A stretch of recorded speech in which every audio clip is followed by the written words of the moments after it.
Keep it live, that's right.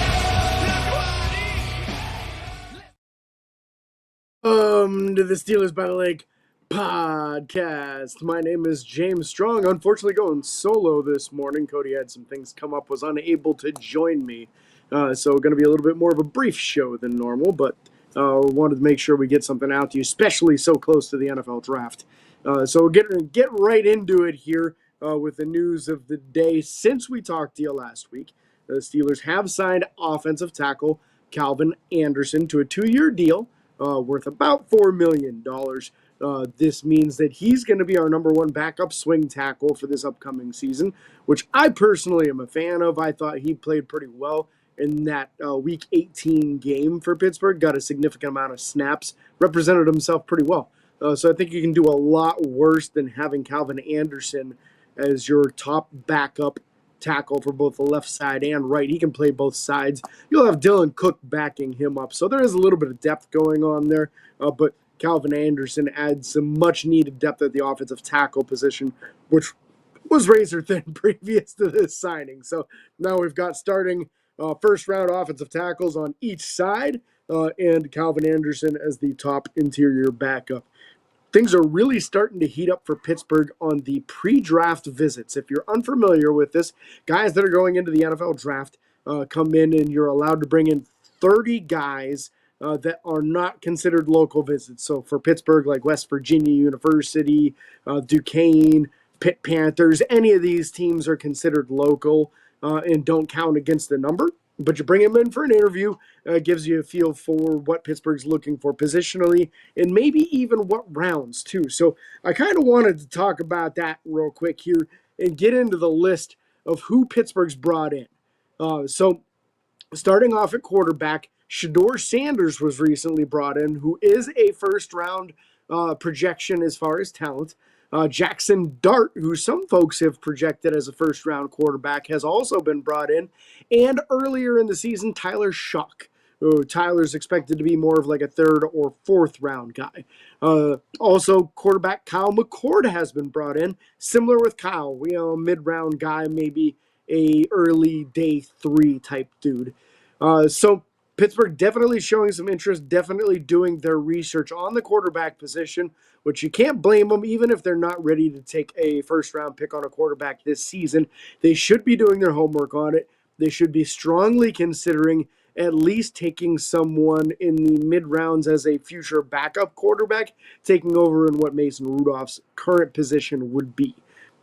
So I think all of these guys are a good idea. Now, I'm not personally a fan of taking a quarterback, whether it be Jackson Dart or Shedeur Sanders in the first round. I just don't think they're quite as talented as what you're looking for that franchise quarterback. I'd rather wait till next year for the first-round guy and use that first-round pick on a more skilled person at their position.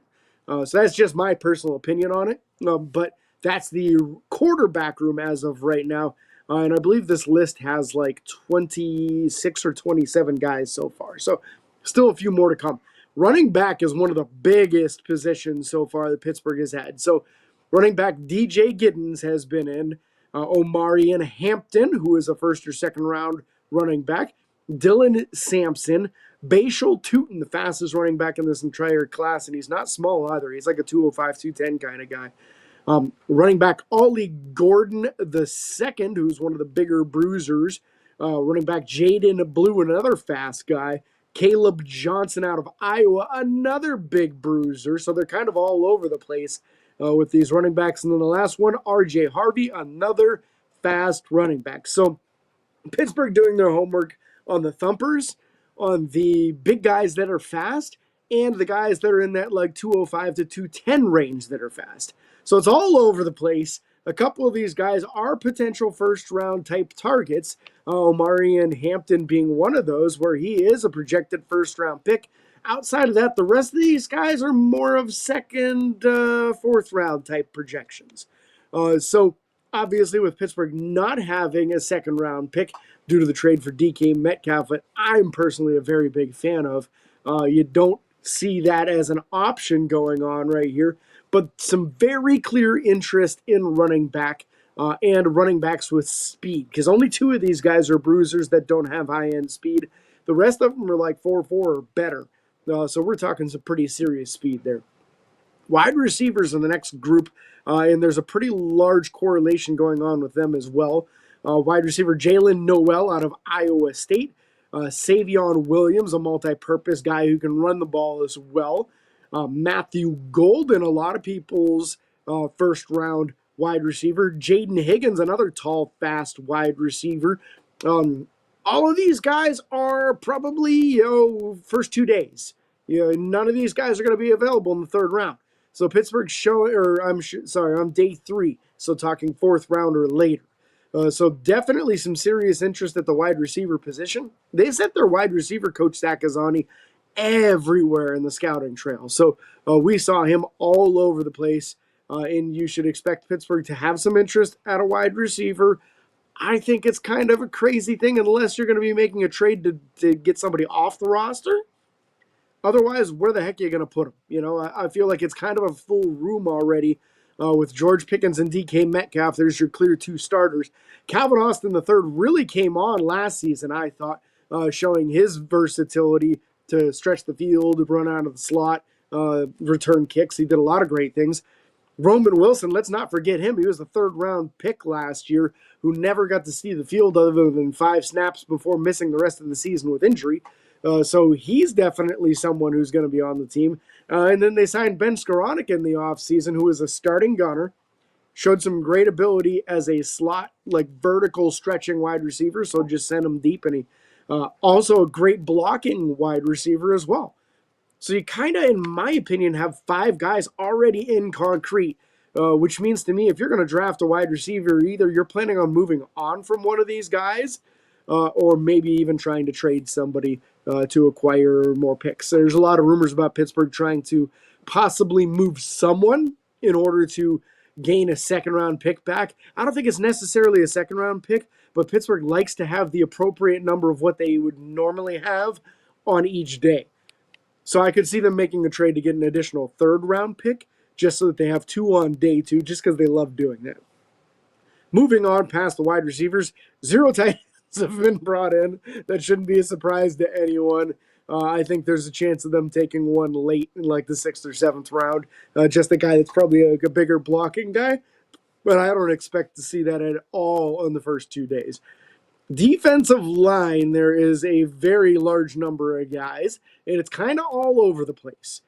So we have defensive tackle J.J. Pugliese, defensive tackle Yahya Black, Derek Harmon, who's definitely a first-round talent, Jared Harrison Hunt, who's more of a defensive end type, Joshua Farmer, who would be like a third-round talent if you miss out on Derek Harmon in the first.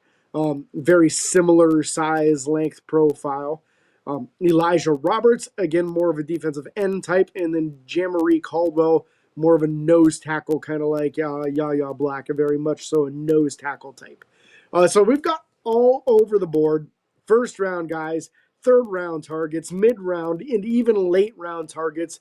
So Pittsburgh's definitely doing their homework in the defensive line position, and I feel that is incredibly important for them to do. I'm going to lump Shamar Stewart into this group too, and they have him listed as an edge. He worked out as an edge, but to be realistic, he played his college ball at 280, 285 pounds, has the height, has the length, is really good at block shedding against the run. He showed up at the Senior Bowl at like 282 pounds and then dropped weight down to 267 to run fast at the combine. So his natural weight is more in that 280, 285 range, which is probably what he'll play at in the NFL. It would make a really nice 3-4 defensive end who definitely has the ability to pass rush on the inside. So all of these guys show you that Pittsburgh is understanding that this is a highly skilled defensive line unit in this upcoming draft class, and you need to get one, that's for sure. Getting 2, probably a good idea, with Cam Hayward being, about 35 years old now. Keanu Benton looks promising, but doesn't look like he's going to be like the stud pass rusher type. So we're still looking for that second pass rusher that can really get after the quarterback so that you can get at the quarterback with just 4 guys. We don't seem to have that quite yet. Maybe Keanu Benton can still develop into that, but he's going to need a running mate. Cam can't play forever. This year, this is the class to go get your guy. Getting 2 is a good idea. Beyond that, we've seen some corners come in, both Azareye'h Thomas and Trey Amos, who are both thought to be late first, early second round guys. So to me, that's kind of like a backup plan. If the first round doesn't go the way you're hoping for it to, you can at least get a starting quality corner late in the first round. So those guys are, in my opinion, kind of like a contingency plan in case the defensive lineman you don't want her there. And then the wild card of all wild cards, if you've been listening to our show, you know I already projected him as a possible first-round pick for the Steelers and mocked him once. Nick Emmanwori, the incredibly athletic safety, 6'3", 220 pounds, ran in the 4.3s on his 40-yard dash, would be a tight end eraser kind of guy for Pittsburgh in their defense, and he'd get an opportunity to kind of ease into things, which is what I would like about it if they went that direction. I would prefer they go Derek Harmon or Kenneth Grant in the first round, but if those guys are gone, don't reach. If Nick Emmanwori's still there, you've got a generational type talent at safety. Take him, let him kind of ease into things, and then he can start year 2. Now, outside of these guys, there are some local visits that don't count. You're going to see the schools that you'll understand based off of how I explained it to you previous to this. Tight end Gavin Bartholomew out of Pitt. Offensive tackle Wyatt Millum out of West Virginia. He played with Zach Frazier. Kicker Ben Sauls out of Pitt. And then safety Donovan McMillan also out of Pitt. None of them count because they're local visits. So they don't count towards the 30 number. So Pittsburgh still has a few left. It's going to be very interesting to see what they go with this. Are they going to target more guys that could be possible first-round picks? To me, if you're looking at this list so far, we've got Shedeur Sanders as a possible first-round pick. Omarion Hampton, possible first-round pick. Matthew Golden, possible first-round pick. Derek Harmon and Shamar Stewart, possible first-round picks. And then both corners and the safety. We've got 8 guys out of the visits that I see as all first-round targets. So we're starting to get the picture a little more narrowed here as to who will be the guy. And you really don't know until draft day. So very exciting. We're only about a week and a half away from that right now. It's coming up real soon. So we'd love to hear from you guys. If you have any questions, any comments, please throw them in there on YouTube, Facebook, anywhere that you see any of these posts. We'd love to hear from you. So for Cody and sometimes Nick too, you have a wonderful day.